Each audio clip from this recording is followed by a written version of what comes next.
শয়তান তখন দেখছে বিধান যখন পরিবর্তন করতে পারবো না, অন্তত পক্ষে এইটা যাতে কেউ তেলাওয়াত করতে না পারে, এর তেলাওয়াত থেকে দূরে রাখতে হবে। মুসলিমদেরকে আটকানো যাবে না কোরআন তেলাওয়াত থেকে।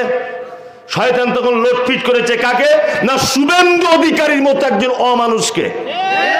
কি বলছি বুঝতে পারছেন না? শুভেন্দু অধিকারীর মতো একজন অমানুষকে, আর ওইদিকে দিল্লি নরেন্দ্র মোদীর মতো একজন ভদ্রলোককে, অমিত শাহর মতো, দিলীপ বাবুর মতো এইরকম কিছু লোক ফিট করেছে যে কোরআন যেখানে তেলাওয়াত হয় ওই জায়গাগুলো বরবাদ করে দিতে হবে।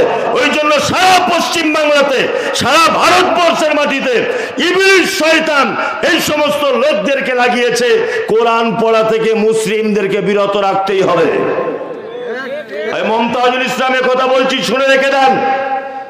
ভারতবর্ষের সরকার যদি মনে করে যে পবিত্র আল কোরআনের যত কপি ছাপা হয়েছে প্রতিটা কোরআন মাজিদ কাল সকাল 9টার ভিতরে পেট্রোল দিয়ে আগুন দিয়ে ধরিয়ে দেওয়া হবে, আমি মমতাজুল ইসলাম বলছি ভারত সরকারকে এবং যারা কোরআন বিরোধিতা করে তাদেরকে বলতে চাইছি, শোনো, এইরকম কোরআন ছাপাতে আমাদের ছাপাখানাতে যতটুকুন টাইম লাগবে ততটুকুন লক্ষাধিক কপি আমরা 1 ঘন্টার ভিতরে ছেপে দিতে সক্ষম ইনশাআল্লাহ। সক্ষম নয়? সক্ষম। শুধু মুর্শিদাবাদ জেলাতে কোরআনের হাফেজ রয়েছে প্রায় 4500-এর বেশি। দিনাজপুরে কোরআনের হাফেজ রয়েছে 3500-এর বেশি। সারা পশ্চিম বাংলাতে 24 থেকে 25,000 শুধু কোরআনের হাফেজ দেখতে পাওয়া যাবে। কি বলছেন আপনারা? কোরআন পাতার আকারে আল্লাহ সুবহানাহু ওয়া তাআলা সংরক্ষণ করবে না। আমি আশ্চর্য হই, কোরআন যখন আল্লাহ সংরক্ষণ করার দায়িত্ব দিয়েছে, একটা অন্ধ লোকের মাথাতে টোটাল কোরআন ভরে দিয়েছে। অন্ধ হাফেজ দেখতে পাওয়া যায় না? যাই, তোমাদের হুঙ্কারে আমরা ভয় পাই নাকি? হ্যাঁ, তুমি কোরআন পুড়িয়ে দিলেও কি, আর রাখলেই কি, আর থাকলেই কি? ওই জন্য দেখবেন শয়তান এদের কেমন চুলকানি করে দিয়েছে। আমি আশ্চর্য হচ্ছি, মুর্শিদাবাদ একটা মাদ্রাসা আছে বহরমপুরের পাশে, তার নাম সলুয়া মাদ্রাসা। সলুয়া মাদ্রাসায় কিছুদিন আগে রিপোর্টাররা গিয়ে বলছে যে মাদ্রাসায় আল কায়দার জঙ্গি গোষ্ঠী। আচ্ছা বলুন তো, মাদ্রাসায় নুরানি কায়দা বলে একটা বই পড়ানো হয় না? হয়। হারামখোর বেঈমান বিশ্বাসঘাতক গদি মিডিয়া ওই নুরানিটা বাদ দিয়ে লিখে দিয়েছে আল কায়দা। কি বলছি বুঝতে পারছেন? আচ্ছা বলুন, মাদ্রাসা যেগুলো চলে কখনো হাঁস মুরগি গরু ছাগল লোক সাদাকা করে না? এগুলো জবাই করতে ছুরি লাগে, তো চামড়া ছাড়াতে চাকু লাগে না? তা মাদ্রাসার বোর্ডিং খানাতে এগুলোতে রাখা থাকে কি থাকে না? থাকে। ও গিয়ে বড় করে ক্যামেরা দিয়ে দেখাচ্ছে, এই দেখো ছুরি আর তলোয়ার। কি বলছি বুঝতে পারছেন না? তার মানে এখানে মানুষ খুন করার ট্রেনিং দেওয়া হয়, দেখাচ্ছে এইভাবে। আমি আপনার কাছে প্রশ্ন করছি, গদি মিডিয়া, সারা পৃথিবীর সব থেকে বড় খুনি তার নাম হচ্ছে হিটলার। হিটলার কোন মাদ্রাসার ছাত্র? সারা পৃথিবীর ইতিহাসে দ্বিতীয় বড় খুনি গুজরাট দাঙ্গাতে, তার নাম নরেন্দ্র মোদী। তিনি কোন মাদ্রাসার শিক্ষক? তিনি কোন মাদ্রাসায় পড়াশোনা করেছেন? নীরব মোদী 1000 কোটি টাকা, 11,000 কোটি টাকা পাঞ্জাব ন্যাশনাল ব্যাংকের থেকে চুরি করেছে। উনি কোন মাদ্রাসায় পড়াশোনা করতেন?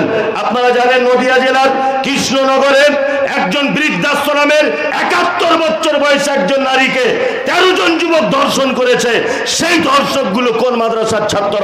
আপনারা জানেন কেদারনাথ মন্দিরে পুজো দিতে গিয়ে 13 বছরের নাবালিকা ধর্ষণে আক্রান্ত হয়েছে।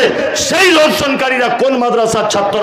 আপনারা জানেন সারা পৃথিবীর যত বোমবাস্ট, যত আপনার সাম্প্রদায়িক, ওই দিল্লি আপনার মুম্বাইয়ের তাজ হোটেলের বোমবাস্টিং অজস্র মানুষ মারা গেছে, তারা কোন মাদ্রাসায় পড়তো? তারা কোন মাদ্রাসায় পড়তো?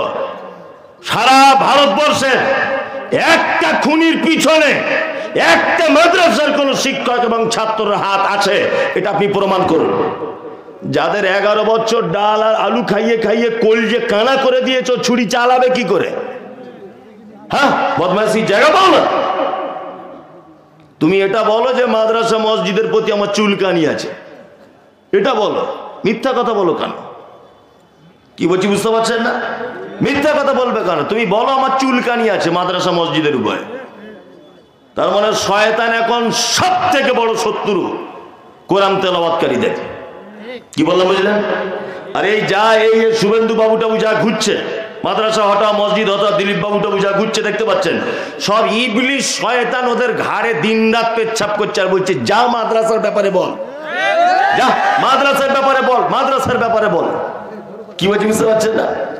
আরে এটা হচ্ছে পশ্চিম বাংলা, এখানকার মানুষ সম্প্রীতি বজায় রেখে চলে। কি বললাম বুঝলেন?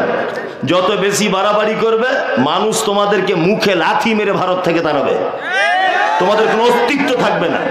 এবারই তো ইলেকশনে দেখতে পেয়েছি তোমাদের কি অবস্থা, একা একা সরকার করতে পারোনি, হ্যাঁ অন্য জনের সহযোগিতায় সরকার এসেছে, আবার এখনো বড় বড় কথা বলছো।